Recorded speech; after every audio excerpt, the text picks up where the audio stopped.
Are electronic drum kits okay for a beginner drummer to practice and learn on? I've played drums before, a long time ago, but I'm interested in picking it up again.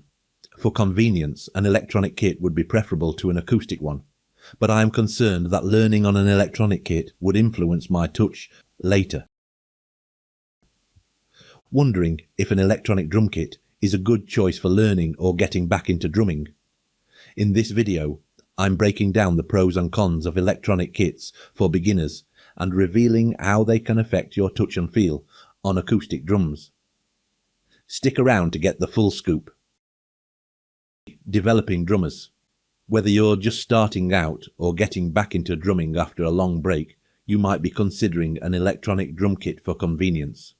But here's the question. Is learning on an electronic kit good for your technique, or will it mess up your feel when you switch back to an acoustic kit?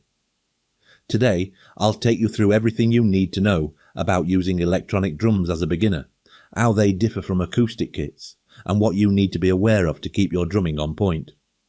Let's get right into it. Electronic drums can be a great option for learning, especially if noise is an issue or if you need a more compact, convenient setup.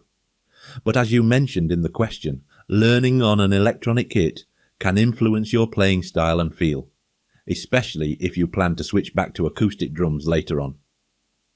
When I first made the switch to electronic kits because of noise issues, I quickly realized that my acoustic technique took a hit.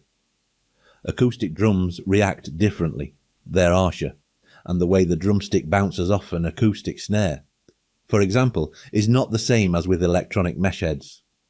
Electronic kits can feel springy, and that bounce creates a very different response, which can throw you off when transitioning back to an acoustic kit. When you hit an acoustic kit, drum or cymbal for example, the sound is immediate. You, the drummer, are the determining fact of whether a note is quiet or loud. In other words, you are in control of the dynamics. That isn't the case with electronic kits, because you have to take the triggering dynamics of the electric kit into consideration. The kit mostly determines the dynamics. Of course, this takes a little or a lot of control away from the drummer. However, there's still a lot you can learn from electronic drums.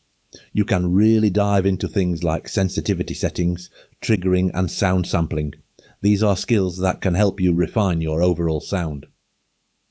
Over the years, electronic kits have improved in terms of speed and sensitivity, but from my personal experience, they still don't fully replicate the dynamics and intricacies of acoustic kits, and most likely never will. They are a completely different beast to tame, so to speak.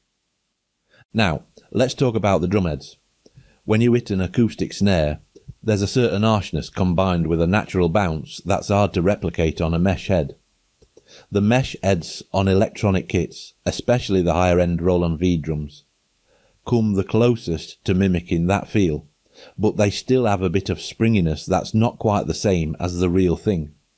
So in my view, they fall very short of being realistic.